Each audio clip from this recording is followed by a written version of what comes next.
Welcome to the Sustaining Creativity Podcast. I'm your host, Mari Riesberg. Over the past several years, I've combined my degrees in acting and somatic psychology to share my sustaining creativity techniques with performers. And now I've decided to share it with a bigger audience that includes you. I believe we are all creative, and this podcast is all about that. I'll be interviewing people from all backgrounds, ages, and creativity experiences to share just how creative we all are. Today, I'll be chatting with Trisha Todd. She's a mom, teacher, and actor. Please enjoy Trisha Todd.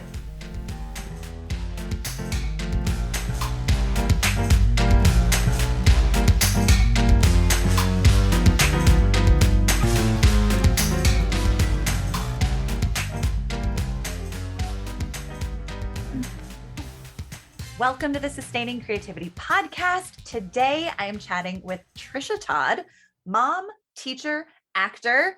Welcome to the podcast. I'm so excited to have you here. Thank you for saying yes to chatting about creativity. Thanks for asking me, Mari. I love this. Trisha, you were my high school drama teacher, my senior year of high school, and I love that we have stayed in touch. And I can't believe how life has changed and the world has changed since high school for me. Yeah. Well, fate is a tricky little thing, isn't it? It's so interesting. I mean, we had 1 year together, but it has served to, as a platform jumping off point for a lifetime for us. Yes. Which is pretty cool in some way, and that's kind of how life works, right? Absolutely. I love that. It was only a year, and yet there was such a foundation laid that I can still pick up and reach out and connect. And yeah, I love it. Well, I think we came to each other, I love teaching high school because everyone's so alive and they're so on edge and everything's possible. And there's a lot of hope and there's complete faith that you will change the world. Right.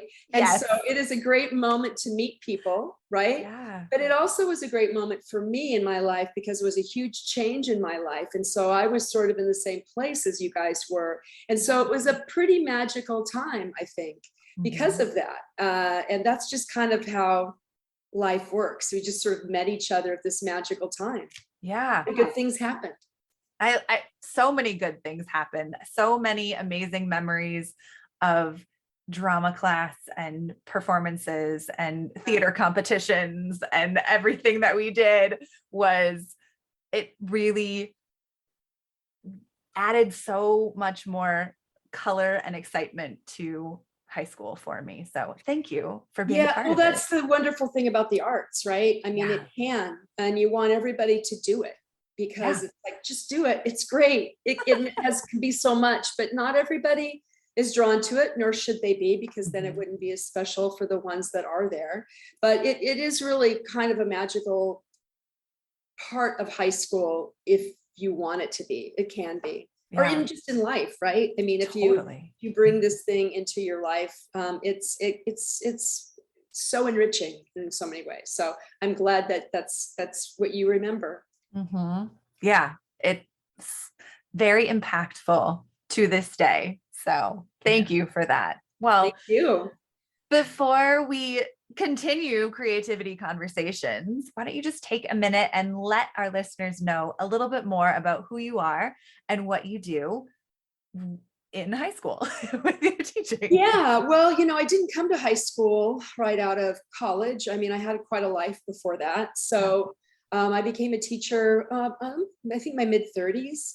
I was an actor for a very long time and did a lot of stage, kind of worked all over the place, was in California and Seattle and New York, Iowa, London. I mean, I was all over the place, and I did some film work at that time too. And I decided to go back and become a teacher, which was probably one of the best decisions I ever made. I remember when I was growing up, I always just wanted to be an actor. I was like, this is what I want to do. I'm going to be an actor. And it got to a point where I was unhappy being an actor. It wasn't I don't think I had the skin for it. It's like, I thought I did, but I didn't, I couldn't, not at that age anyway. I couldn't, handle the rejection, or also I couldn't handle really the expectations of, with theater, film particularly, they have a vision of who they think you are. And I wasn't done. So it didn't make any sense to me, because I didn't see the same thing they saw. So I went back and became a teacher. I asked my dad at one point, and he said, dreams change. I know that's really silly, but it freed me from hanging on to a dream that I had had forever, and then to let go of that and move on to a new dream, which was teaching. And I've been teaching now for over 25 years. I started teaching, I taught all over the United States. It's a long story. I'm not going to get into it, but I was all over the place. I taught in like 5 states for a year. Oh, wow. And right before I came to Grant. In fact, when I was at Grant, I teach at Grant High School, but when I was in Iowa, when I got a call from the principal at Grant and said, "Hey, I want to interview you for this job." And I lied and I said, "Oh, my car broke down. I can't get there." And because I was like, I don't think I want to go back to Portland, all that. And then she called again. She's like, "I'm gonna give you another chance." And I was like, "Okay, I'm going to come out there." And that was it. I came out and I fell in love with Grant. And it just was completely like, okay, this is the way my life is going now. And I became a teacher, which was, has been an amazing journey into itself. It's just been filled with every year, every day is something new. And I love that about it. So I've been at Grant. I teach theater. I direct the plays. I've taught English. I've done a lot of different things, worn a lot of hats as a teacher. And so being a creative person has certainly helped me put those hats on and be really pretty comfortable with the changes that come up. Nice. I love all of that. And that phrase your dad said to you, dreams can change, or, dreams change. We forget that, right? We think, this is who I am. I always want to be an actor. And if I don't follow this, then somehow I'm less, or I'm selling out. But, we change. And I did. I realized, the vision that I had of that life was different than the life that I was living. And that was really on me. I mean, maybe I could have made it differently, but I didn't. And so changing at that time allowed me to pursue this other life and another lifetime. It's sort of like, it's like a reincarnation. In this lifetime, I was this, and in this lifetime, I was that, but it was all for me. It's all been in one lifetime. And I've just had many different things that I've done, which is pretty cool at my age. It is. It's really cool. I feel like there's hearing someone in their mid-30s make this big shift to a whole new career, I think is important for us to talk about. You can pivot, you can make changes, dreams can change, identity changes, how we show up, who we are, and what a beautiful way. And it must change. And you have to allow it to change. And there's a fearlessness that in this life that we just sort of have to go, I have to trust that this isn't working for me anymore. And that something is going to come along. And it might not come along right away. Sometimes it doesn't, oftentimes it doesn't, but something happens. There are things happening all the time. And it's just being aware of these little things that are happening, these little magical pods that pop up for you to hang on to keep you going. Absolutely. I feel like I have had so many lifetimes of acting, therapy, creativity coaching, and podcast hosting, and all of this is kind of coming together to inform where I'm heading. And the many lives of Mari. Exactly. We all have them. We do. We do. Yeah. Nice. Well, when you think about creativity and being creative, what does it mean to you to be creative? Well, I don't think about it like, okay, now I'm going to be creative. I don't think about it that way, because I feel like, and I certainly don't want to be cliche here, but I certainly think that most people live a very creative life. Very few people are aware that they're living a creative life. So every moment in our life is an opportunity to create. and to be imaginative. And we do it all the time. We problem solve constantly. We're flexible. You know, your children come at you, your students come at you, your colleagues come at you, and you make change, you make creative, those are creative moments. Yeah. So I think for me, what it means to be creative really is just, it's about being present. It's about living. It's about this last COVID. It was probably one of the most creative times I felt creative because I had to change. And so for me, changing is creative, right? It's just like, how do we adjust? How do we morph into this new life? And then we are creative about it. All of us were creative about how we set up our remote learning. All of us were creative about how we were going to do our job. And so I think that living a creative life is more accurate for me at this point, because so much of my life is about creating as a teacher, as a parent, as an artist. So it doesn't feel like it really ever stops. But I do know, you know what I mean? It's all like, it doesn't just come on and off. It's just like, it's just constantly flowing all the time. And sometimes it flows much better than others. Sometimes it's great. And it's like, you just ride in the waves, and the next time you're fighting the current. So and that's just part of it too. But I really do sort of think that you're just living that life, and it doesn't turn off and on like a light bulb. And I think if we wait for it to turn on and off like a light bulb, it's kind of disappointing. Yeah, I love that change is creative, and there's so many opportunities to be creative in change. I think so many people struggle with the uncertainty of change, and yet creativity supports change in such a beautiful way. Yeah. I wonder if you experienced uncertainty, or if there's so much trust in change because you're shaking your head. Yeah, not always. I do now more, Mari. I'm 60, right? I'm 60, and I've gone through it a few times. Yeah. And that's a great thing. You know, living a long life is really quite a reward. It's like the reward is the fact that you get to do things over again. You get to come at something differently than you might have done it the first time. And the second time you come at it feels a lot better. You've got some information, you know, you can do it better, do it differently. I feel like I'm the best teacher I've ever been now in my life.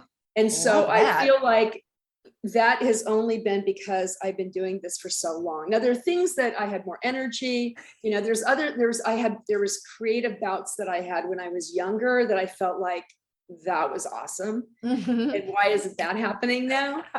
Right. But again, rather than questioning it, it's like, yeah, but it's coming out in this way.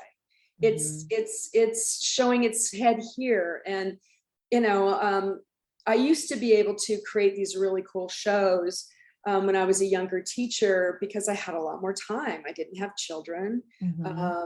My life was my work. And so that's pretty much a privilege to be able to have that kind of time to create. I know a lot of people don't have that, and I was lucky for that. And so when you get older, you get wilier. You muscle those moments rather than just kind of have the luxury of just, you know, each day is a new day and it doesn't matter, but you got to muscle them when you're older. You got to fight for those moments. And so I appreciate that now. Yeah. Nice. I think all of that just makes me think of the amount of time that I have in my own life, and where I muscle things and where I didn't have to before, and kind of facing those creative challenges, whether we look at them as challenges or not, but kind of muscling through to get to I think sometimes we think of creativity as productivity. Yeah. And I think that's where we kind of, you know, the train falls off the track a little bit. Because I think if we constantly look at our creativity as productivity, then we're always not, you know, we're not meeting the standards for ourselves. But if we try to embrace our life in a way of, you know, my life is is this creative experience, then when those the products pop, Mm-hmm. then it's great. But it's also, you're not just waiting for that. It's like Right. there's lots of stuff to feed you and fuel you through those times, which is, I love the name of your podcast, sustaining creativity, because it is sustained. It is something that it doesn't just go in and out. It's with you. Elizabeth Gilbert talks about it like the genius, right? And so it's like, it's discipline. If you show up, it shows up, and sometimes it doesn't, but there's discipline, there's habit, there's all these ways of like continuing to let that creativity brew. But I don't have the luxury of letting it gestate anymore. It's not just sort of somewhere growing and, on its own sweet time. I got to get in there a little bit more now. Yeah. I appreciate that idea, that visual of like, you do have to get in there, and sometimes we have to manipulate and make some maneuvers to get it charging ahead, or make those things happen. It's great when you can sit in it and allow whatever to happen, and we don't have the luxury to do that all the time. Right. So. I remember, when I did have those luxuries, some of the things that I would do to, kind of to get my juices flowing, right? To create those habits. I would go on walks. I would listen to a lot of music. I would read different things that I thought had some connection to a story or a play I was going to do, and let the and just the time that I had to let these things show up, is sort of amazing to me now, because now my process has changed, because it's had to be able to continue to produce, to be able to continue to be productive in my creativity, which is a little bit different than just being creative. Right. It's a little bit more mindful. Yeah. I love bringing in that mindful piece, because mindfulness for me, there's so much mindfulness and creativity both happen in the present moment. I just recorded a podcast all about mindfulness and creativity, and how they really support each other and are important aspects of the creative process. So yeah, good reminder. Thank you for that. Well, being that you have had such a creative career, life, what's your earliest memory of being creative? Well, when I think as an actor, I think this is sort of clearly the seeds of my love for theater and acting came from, is I just remember always creating a world, like I would build a fort and live in the fort as this person, whoever this person was. Sure. I had lots of forts, really into kind of like spending a lot of time by myself in my bedroom. It was sort of like Gilda Radner and Saturday Night Live. I don't know if you remember that character, Julie. Yes. Yeah, this is pretty old school. You'd have to I'm surprised that you remember that, because that was way before your time, but good for you. It was, but my parents watched it. So So Julie Brown, that was like, that's what I did. I'd go in my room and I would do these crazy things, and I would just be in there for hours. And I didn't think I was acting or I was creating characters. I just, was living a different life, and it was really cool. I used to pretend I was superheroes, or I do this or that. So being young, I always had a pretty big imagination. But I also remember, my first early remembrances are putting on theater shows in my garage. I don't really remember putting them on, which is bizarre, but my parents certainly do. So I was kind of always creating theater in some way, and I didn't always look like theater. But it was definitely creating stories for sure. Nice. So early on. Yeah. I love that. And you're talking about imagination as a kid. Do you feel that you have sustained your imagination into adulthood, or has that changed? I think it's changed. Yeah. Yeah. Thank goodness I am lucky that I have a life in the arts. Yeah. Because I get to play in my imagination a lot. Mm-hmm. And when I create a show, it's all about me in my creative world. And I get it's a collaboration with my students, but a lot of the inspirations come through me, and so I do get to have it, but it's not the same for sure. Yeah. It's changed. I like that it's changed and that you can still access it and find it. It's not so far removed. Like you can still pull it out if you need it. Yeah. And like I said, with creativity, being in COVID, which was the worst, it was the worst of times. It was the best of times, but it were the only times we knew. So there you go. And being thankful that I was a creative person, so that I wasn't afraid. I didn't panic thinking I can't do this. Yeah. I just did it. Yeah. Tried not to judge it, just let it be what it was going to be. And I think that's key too. I think the people that are probably best at sustaining their creativity are people that don't judge their product. They don't judge what they do. They just do it and they let it go. Yeah, absolutely. I read a quote the other day from Elizabeth Gilbert about kind of living what is creative living. And she said, it's a life that has more curiosity than fear. Yeah, that's great. Yeah, that's right. And that's hard. Totally. That is not easily done. I mean, quotes are so great, but they kind of piss you off because it's like, that's hard to do. That's harder to do than what it sounds like. Exactly. Because we all want to be curious every day. Yeah. And we all want to not be afraid. But the reality is that, we just move through moments of fear all the time. Yeah. I don't have fear. It doesn't exist. It's just, becomes part of our daily life. And, I think moving through that fear you find creative ways to do that as well. And being able to hold curiosity about the fear. Yeah. That I think is where they overlap. Yeah. Because if we perpetuate that fear or only stay in that can be debilitating. But when we hold some curiosity about it, that can expand our view and help us move through right. it. Yeah, that's right. Nice.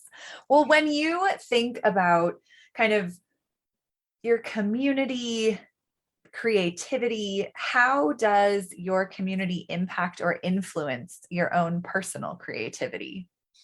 Well, again, I'm really lucky. I'm in a performing arts department. My colleagues are everything. I mean, when COVID, for example, when COVID happened that spring, and we went to remote, and I was trying to teach from my bloody basement, and it was horrible. And I was like, this is not sustainable. I cannot do this. And I was so depressed. So I was like, I can't do this. Yeah. For the first time in my life, I really started to reach out to my colleagues. I've always been pretty much kind of a loner in that way. I've kind of done my own thing. I don't have a ton of people in my life, probably because I'm a teacher. So I have a million people in my life, in my bigger circle, but very few people in my smaller circle. Yeah. So that was really challenging because I was used to being around a lot of people all day long and having all this energy. And we started meeting the drama teachers, the theater teachers, and a lot of them I hadn't been in contact with for a really long time. We started meeting like twice a week, and it got me through that spring. That summer, we all worked together on building curriculum together, which was amazing. Yeah. And then that next year, we continued to meet, and I did not stay in my basement. I insisted and pushed my school. And I came into my office every day. It was sort of like the apocalypse. Right. It was like with the zombies. There's like Station 11. I don't know if you know that show, Station 11, but it's like, okay, I'm going to go into the theater and pretend that the apocalypse hasn't happened. Yeah. And I was alone. It was like 2 other people maybe in the building. Wow. And I would come in here and I would teach from my office. And that was huge. But again, it was really about, and this was symbolic of my community, but I was also reaching out to my colleagues, and we were kind of bonding and really helping each other and trying to support each other through it. And that was really the first time that I think I opened myself up in that way to work with people in that kind of way, which is ironic because in theater we collaborate all the time. Right. But it was different. It felt different. And I was really thankful for my community then. You know, I'm thankful for my students. I know it sounds really cliche, but again, they keep coming. They keep showing up. Right. And even when people, like everybody else, their students aren't coming, they're like, nobody's showing up to class. The theater kids are animals. They're animals. And they show up and they want to work, and it feeds them. And you can see that's what art does. That's what being creative does. It keeps you alive. Yeah. And during the hardest times, I think the fact is when we came back in at the very end of last year, and we did One Act Festival and we live streamed it in this really, but being back together was such a celebration. And even though it was, we were trying to live stream it and it was real sucky the way it all worked, it didn't matter because we were here together and we were doing it. Yeah. And that was the other thing. My students, when we were doing online, I was like, I am not directing in this world. I'm not going to try. That's the other thing about creativity. Know what you're good at and know what your weaknesses are. And I'm not a really heavy tech person. So, but what I did is I was like, my kids were all over it. So we did like 5 shows. Oh my gosh. Because they did it. And I just kind of facilitated it. I was like, tell me what you need me to do. And they just let them run. And they were amazing what they produced. They wrote shows for this medium, which, everybody was trying to do, but they weren't trying, they were just doing it. Yeah. And so all of that, being creative, being flexible, tightening our community, hanging on to each other, trying to work through it together was absolutely crucial to our survival emotionally, mentally, spiritually. Yeah. Sounds like it. Yeah. And what a gift that community was there when it was needed. Yeah. And to be able to engage with it and expand creativity and, be inspired by other people. I mean, how amazing to create curriculum with other people and be able to find a way to do the new online adventure. Yeah. Yeah. Oh my God. Yeah. Yeah. I love that. And I think how important community is, not only in the creative arts world, but just in the world in general, and how challenging it was and still is for many people to connect. Especially now, right? Yeah. I mean, and this is what's devastating is that so many people have lost their communities. Yeah. So many people have lost their communities. They've lost their connection. And then ironically, many more people have found a whole new community in a whole new world. I mean, it's blown up. The world's blown up. Yep. And we're just seeing where the rubble lands, right? We're just seeing what's going to pop up because everything got blown up. Yeah. And we're just in the middle of something that is unique to the human experience, and is going to be a touchstone. It's going to be one of these moments where we go, pre-COVID, post-COVID, that kind of thing. It's just, that's how it's going to be. Yeah. And the creativity that happens on both sides. Yeah.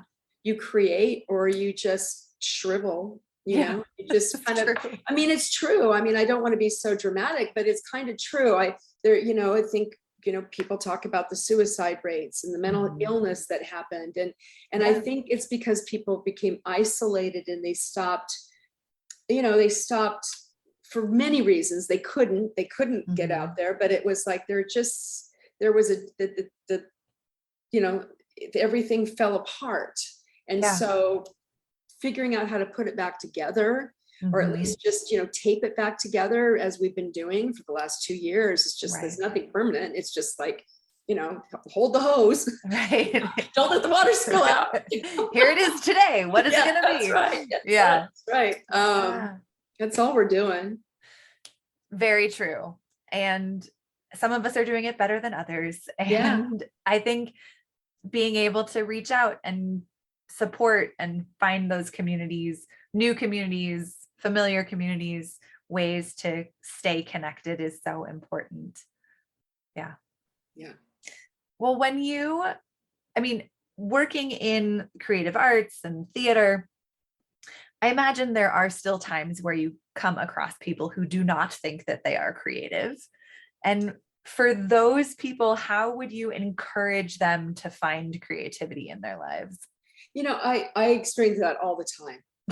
I have, because I teach a creative writing class, which is more about the creative process, along with theater classes. And oftentimes you get kids that have been thrown in there, not because they wanted to be there, but because somebody, put them in there. And, some of the first things they say is, I'm not creative. I do something called a creative biography, which goes along with it's kind of intimacy questions. And then they do this creative biography. And it's really kind of what you were doing, like tracking your creative life and putting those puzzle together, because they think I'm not creative. Well, what was the best thing you ever created? Well, I did this Lego thing that was pretty awesome. And then you go, there you go. And I think that's the key. It's it's cliche to say that everybody's creative, but listen, everybody that has to solve a problem during the course of their day has to come at it creatively. I find, probably the worst students are the most creative at finding ways to get out of work, get out of school. It's like the more we lock down the school, they're like water. They can find themselves getting out under every little nook and cranny. That's pretty darn creative. And I think people just have to kind of open their minds to what is creativity. It's not that they're not creative. It's just that they are channeling their imagination in ways that aren't necessarily productive, they think, right? Instead of thinking, well, I have to produce something because that's being creative. It's like, I'm managing my life in a creative way all the time. And feeling okay with that, like that being enough. It's like, not everybody's going to write the great American novel. Not everybody is going to, is going to be able to be an actor on stage on Broadway. And so how do we just live creatively and mindfully, right? Yeah, I love that. I love the creative ways of getting out of school. I think that in and of itself is creativity. And I don't think it's cliche. We are all creative. Some of us just flex our creativity more often than others. Yeah. And it's not a gene that some people are born with and others aren't. We all have it. The more we use it, the more we have. And so that is true. I mean, I think one of the things I do with my students, we do devised work a lot because that is flexing and exercising that creative muscle. So we take, stories that have already been written, and then you have to kind of blow them up and find ways of putting them back together in a unique way. And that takes a lot of creativity, and it takes a lot of collaboration. And it's amazing how many kids think, oh God, I can't do that. And then they do it because they have to. And they do really cool stuff. Right? They come up with really cool ideas. Well, that's totally creative. That's totally imaginative. I would never have thought of that. Right. And so, applauding them, reminding them consistently, supporting them, just giving them a lot of energy of love. Like, this is great. And I think that's key too, honestly, in teaching. I think that's really pretty much the key is you gotta love it. And you gotta love the people that you encounter every day and find something to love in them and something to kind of laugh about, something to enjoy, and some way to encourage them, because otherwise it can be really hard to get, I'll call it a pushback. But fortunately, when you're working in the arts, it's great. It's great because most people are here because they want to be here. Yeah. And if they're not, if you make it fun, then they start really loving it and they start enjoying it. Whether they're going to be the next great actor or filmmaker, it doesn't matter. But now they have a different experience with their imagination, with being creative, with working with other students. That's kind of the biggest thing I've seen since COVID is a lot of kids are still sitting in a classroom on a screen, online teaching. And in the arts, we're not. We're connecting still. Kids still have to memorize their lines. Yeah. Those things are still true. And it's really good because there's a lot, that muscle is getting exercised in a different way. Yeah. Than being in with other people. Right. In other people's presence and really engaging with them. Yeah. Oh, I love all of this. It's been such a treat getting to chat with you. I just have one last question. All right. What does it feel like in your body to be creative?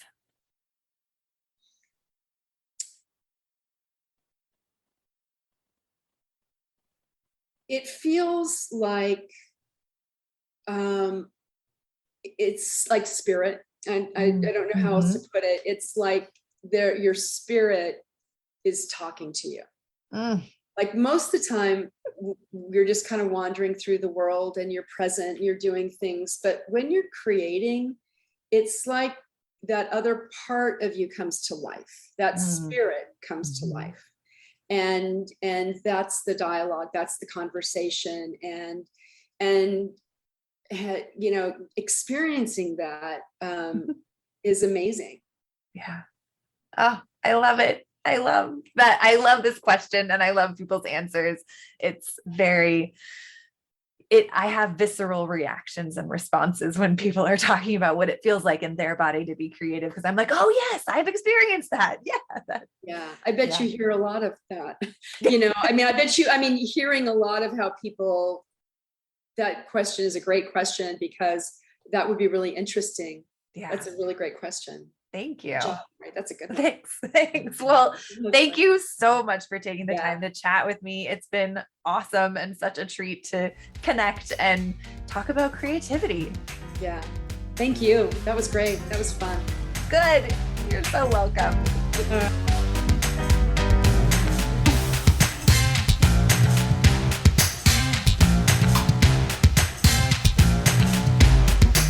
Thanks for listening to the Sustaining Creativity Podcast. We'd love to keep in touch, so follow us on Facebook and Instagram.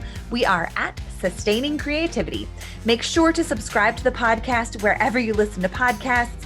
Tag your friends and family so they can listen too. We love to hear from you, so leave your reviews, comments, and questions. Check out our website, sustainingcreativity.com, for upcoming offerings and creativity coaching. Tune in Tuesdays for our next episode. And remember, with creativity, anything's possible.